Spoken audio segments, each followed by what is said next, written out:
Ya, hingga tak terasa percakapan itu pun berlangsung hingga larut malam. Sun Er pun meminta Sho Yi-sian untuk beristirahat karena esok adalah hari penting upacara kedewasaan klan Gu. Ketika pagi menyingsing, sinar mentari pertama menyentuh pegunungan suci Gu menciptakan suasana yang meriah. Xiaoyan keluar dari kamarnya dan mendapati Sun Er telah menunggunya. Wajah Xiaoyan menunjukkan rasa malu yang sulit disembunyikan, apalagi melihat Sun Er dengan santainya membenarkan pakaiannya layaknya seorang istri yang penuh kasih. Dengan senyum anggun, Sun Er memanggil tunggangan mereka, seekor makhluk bertanduk satu dengan sayap putih seputih salju. Mereka pun segera terbang menuju pusat pegunungan tempat diadakannya upacara kedewasaan. Dalam waktu singkat mereka tiba di sebuah stadion kuno yang kini sudah dipenuhi oleh para tamu undangan. Sun Er melangkah anggun menuju area tempat duduk utama di tengah stadion, memberi isyarat halus agar Xiaoyan dan rekan-rekannya ikut di belakangnya. Namun saat kelompok mereka yang berjumlah 4 orang mulai bergerak dengan sedikit keraguan, tiba-tiba 2 tombak panjang menabrak satu sama lain di depan mereka, dihentikan oleh 2 prajurit berseragam emas yang berdiri menghadang. Melihat perlakuan tak sopan ini, ekspresi wajah Sun Er langsung berubah dingin. Dengan suara yang menusuk, ia memerintahkan kedua penjaga itu untuk menyingkir.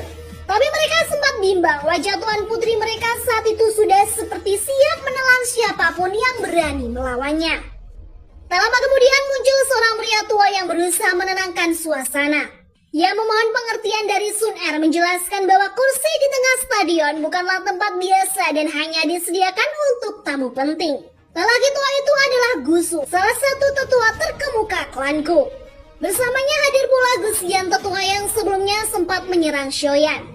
Gusian bahkan memancing keributan dengan nada penuh provokasi, seolah ingin mempermalukan Xiaoyan di depan umum. Amarah Sun Er perlahan membara, wajahnya menjadi sedingin es. Namun sebelum ia sempat membela kehormatan Xiaoyan, seseorang terlebih dahulu angkat suara. Sosok ini menegur keras Gusu dan Gusian, memperingatkan mereka agar tidak semena-mena terhadap muridnya. Dan ternyata orang itu adalah Mang Tianqi, kepala Akademi Jianan, seorang yang selama ini dikenal penuh wibawa dan kini muncul secara dramatis dari celah dimensi di langit. Kehadirannya sontak mengejutkan semua orang, termasuk Gusu dan Gusian. Bahkan Xiaoyan pun melongo. Ternyata pria yang kini berdiri gagah di langit adalah orang yang pernah ia temui secara acak di kolam petir Void Alam Naga Kuno beberapa episode lalu.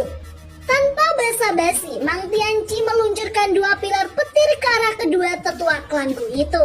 Mereka terpaksa menghindar dengan ekspresi kesal.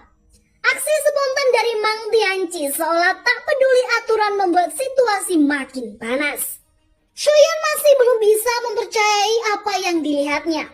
Mang Tianqi malah tersenyum geli lalu menjitak kepala Xiaoyan sambil berkata agar dia memanggilnya dengan sebutan kepala sekolah, begitu katanya sambil tertawa. Baru setelah menyadari identitas sejati Mang Tianqi, Xiaoyan memberi salam hormat. Sun Er pun melakukan hal yang sama, menyampaikan rasa terima kasih atas bantuan yang baru saja diberikan. Namun suasana belum tenang. Gusu dan Gusian terlihat masih kesal, bahkan sempat melontarkan peringatan kepada Mang Tianqi, mengingatkan bahwa tempat ini bukanlah wilayah klan Lei, meskipun dia sendiri merupakan salah satu tetua dari klan tersebut. Namun sebelum keduanya bertindak lebih jauh, seorang tetua lain yang lebih berpengaruh muncul bersama Gusan. Mereka turun dari langit dan memberi hormat ringan kepada Sun Er. Tetua ini lantas meminta Mang Tianqi untuk mundur secara hormat karena ia masih menghargai keberadaan orang tua tersebut. Mang Tianqi hanya tersenyum lalu mengajak Xiaoyan dan rombongannya menuju kursi di sisi stadion. Di sana Sun Er menjelaskan identitas para tetua yang sebelumnya memancing konflik mereka adalah bagian dari faksi dalam klan Gu yang menentang hubungannya dengan Xiaoyan. Mang Tianqi menenangkan Xiaoyan, meyakinkannya bahwa para tetua itu tidak akan berbuat macam-macam selama dirinya masih dihormati. Saat perbincangan masih berlangsung, pandangan Xiaoyan menyapu area stadion. Di sana ia melihat sosok mencolok dengan rambut hitam putih mengeluarkan aura membunuh yang begitu pekat. Xiaoyan langsung tahu itu pasti dia, Gu Yao, sang jenderal iblis dari klan Gu. Sorot mata Xiaoyan dipenuhi keseriusan. Ia mulai menyadari bahwa Gu Yao tampaknya adalah lawan paling tangguh yang akan dihadapinya dari kalangan muda klan Gu. Penilaian itu justru disetujui oleh Sun Er yang mengingatkan Xiaoyan untuk waspada tidak hanya terhadap Guya, tapi juga terhadap para tetua yang kemungkinan akan menghalangi langkahnya untuk masuk ke makam kuno setelah rangkaian ritual kedewasaan selesai. Beruntung Sun Er masih bisa bernafas sedikit lega karena kini Xiaoyan tidak sendirian, ia didampingi oleh Mang Tianqi. Kehadiran kepala Akademi Jianan itu tentu membuat para tetua berpikir dua kali sebelum bertindak gegabah terhadap Xiaoyan mengingat reputasi dan pengaruh lama yang masih dimiliki Mang Tianqi. Namun Mang Tianqi tidak datang cuma-cuma.